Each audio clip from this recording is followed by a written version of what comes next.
Assalamualaikum warahmatullahi wabarakatuh.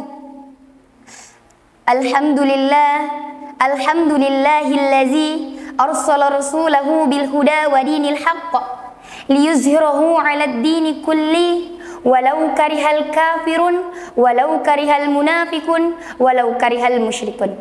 Asyhadu an la ilaha illallah wa asyhadu anna Muhammadan abduhu wa rasuluh la nabiyya ba'dah. Amma ba'd. Rabbi shrah li sadri wa yassir li amri wahlul 'uqdatam min lisani yafqahu qawli. Amma ba'd. Puja dan puji syukur atas kehadirat Allah Subhanahu wa taala yang telah memberikan kita begitu banyak nikmat, mulai dari nikmat kesehatan, nikmat kesempatan, terlebih-lebih lagi nikmat iman dan Islam, sehingga kita semua dapat berkumpul di tempat yang insya Allah penuh berkah ini. Salawat beserta salam tak lupa pula kita kirimkan kepada Nabiullah Muhammad sallallahu alaihi wasallam. Allahumma salli ala Sayyidina Muhammad. Dialah Nabi yang membawa kita dari alam yang gelap gulita menuju alam yang terang benderang. Dengan kata lain, ukhrijun nas minadz dzulumati ilan nur. Insyaallah pada kesempatan yang penuh berkah ini saya akan membawakan ceramah yang berjudul doa. Alasan saya mengambil ceramah ini dikarenakan saya ingin memberitahukan kepada jamaah sekalian bahwasanya betapa pentingnya doa di dalam kehidupan kita sehari-hari. Ma'asyarul muslimin wal muslimat rahimakumullah. Doa merupakan salah satu tali penghubung yang erat antara seorang hamba dengan Rabb-nya. Doa merupakan salah satu cara berkomunikasi yang baik antara seorang hamba dengan Rabb-nya. Dan doa merupakan salah satu inti dari berbagai macam bentuk ibadah. Sebagaimana Rasulullah bersabda, ad-du'aul ibadah. Doa itu adalah ibadah. Seseorang yang mengaku bahwa dirinya ahli ibadah, ia rajin mengerjakan salat sunnah, qobliyah, ba'diyah, tahajud, witir, duha, dan lain sebagainya, namun ia enggan, ia masih bermalas-malasan dalam berdoa kepada Allah, meminta kepada Allah, maka ibadahnya dikatakan belum sempurna.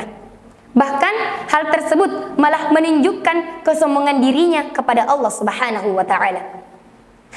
Semakin sering seseorang berdoa kepada Allah, semakin sering seseorang memohon kepada Allah, maka Allah akan semakin sayang dan cinta kepadanya. Dengan semakin sering kita berdoa, bukan hanya terpenuhi apa yang kita inginkan, tetapi juga akan menambah nilai pahala yang sangat besar dan sangat mulia di sisi Allah Subhanahu wa taala. Sebagaimana Rasulullah sallallahu alaihi wasallam bersabda, "Laisa syai'un akrama 'ala Allah ta'ala min du'a." Tidak ada sesuatu yang lebih mulia di sisi Allah melebihi doa.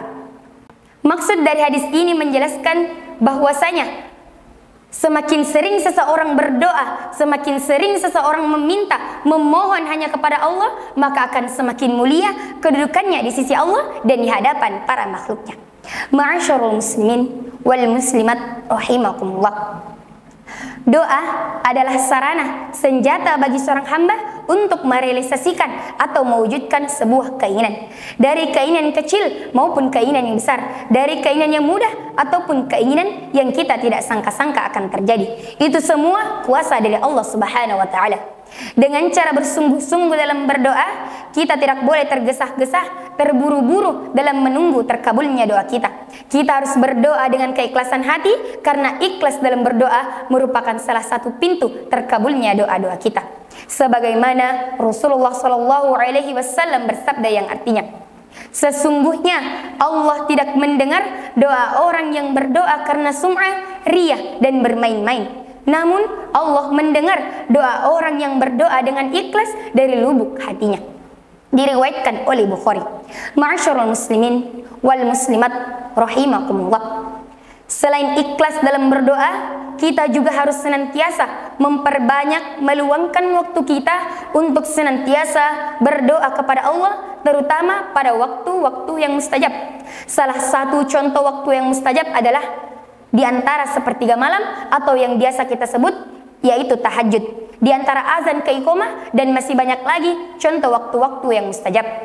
Menjaga diri kita, menghindarkan diri kita dari perbuatan keji, perbuatan mungkar, perbuatan dosa-dosa yang dilarang oleh Allah, itu juga dapat menjadi asbab lebih cepatnya dikabulkannya doa-doa kita. Sebagai seorang hamba, kita harus yakin bahwa setiap doa yang kita panjatkan kepada Allah, selama doa itu adalah kebaikan, maka pasti dan pasti akan dikabulkan oleh Allah Subhanahu wa taala. Sebagaimana Allah Subhanahu wa taala berfirman dalam Al-Qur'an surah Ghafir, A'udzu billahi minasy syaithanir rajim. Bismillahirrahmanirrahim. Wa qala rabbukum ud'uni astajib lakum. Tabe, sebelum saya melanjutkan ceramah saya, izinkan saya menjelaskan satu hukum ilmu kaidah tajwid yang terdapat pada ayat yang saya bacakan ini. Terutama pada kalimat wa qala ra. Di sini terdapat huruf ro, yang dimana huruf ro itu ditandai dengan huruf berbaris fathah atau atas. Maka cara membacanya, ro-nya dibaca tebal, kedengaran bunyi ro, bukan dibaca rah. Dalam hukum ilmu kaidah tajwid, hukumnya adalah ro tafkhim yang artinya ro tebal. Jadi, karena kita tahu cara membacanya, saya ulangi sekali lagi.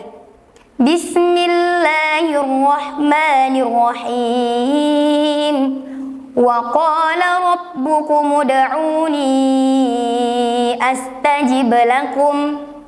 Dan Tuhanmu berfirman, berdoalah kepadaku, niscaya akan aku perkenankan bagimu.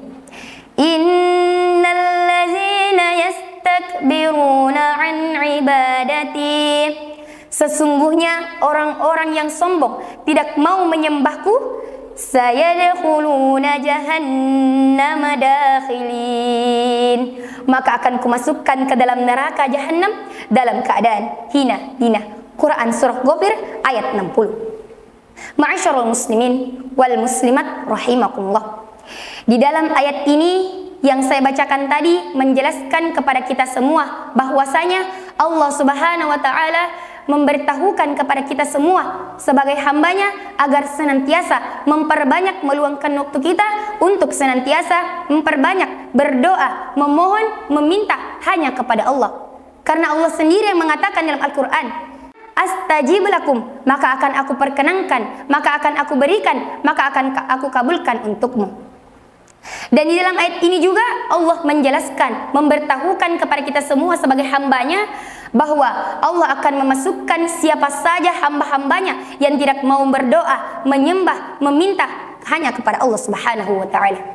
Ma'asyiral muslimin wal muslimat rahimakumullah.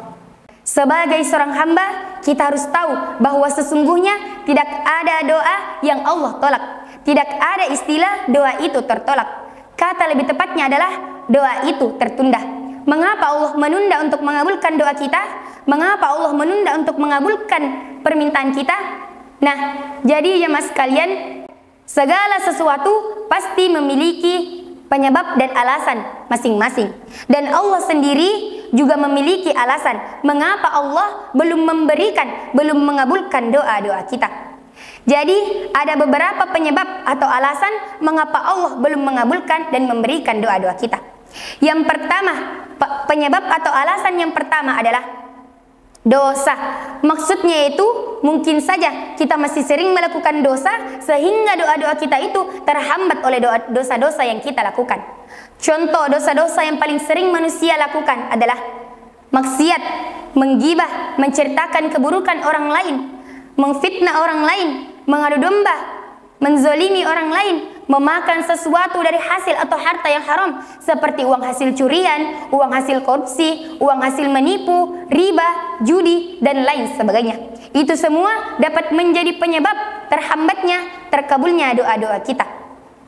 Penyebab atau alasan yang kedua adalah mungkin saja Allah takut, Allah khawatir ketika apa yang kita inginkan, ketika apa yang kita usahakan, ketika apa yang kita hajatkan telah Allah kabulkan, telah Allah berikan kepada kita, kemudian kita malah berubah. Kita berubah menjadi orang yang kikir, pelit, sombong terhadap apa yang telah Allah berikan, yang telah Allah titipkan kepada kita, lalai terhadap perintahnya dan tidak lagi memanjatkan doa kepada Allah Subhanahu wa taala. Alasan atau penyebab yang ketiga adalah mungkin saja kurangnya kesungguhan kita atau keseriusan kita dalam memanjatkan doa kepada Allah Subhanahu wa taala. Nah, jadi jamaah sekalian, doa dan usaha adalah sesuatu yang sangat tidak bisa dipisahkan.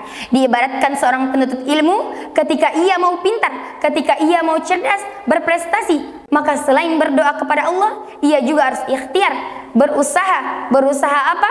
Untuk senantiasa melawan rasa capeknya, rasa malasnya, rasa lelahnya, untuk senantiasa belajar, menuntut ilmu agar ia bisa menjadi seperti apa yang ia inginkan. Diibarat seperti orang yang mau kaya, mau sukses, maka selain berdoa kepada Allah, ia juga harus senantiasa memperbanyak ikhtiar, berusaha untuk menjadi seperti apa yang ia inginkan.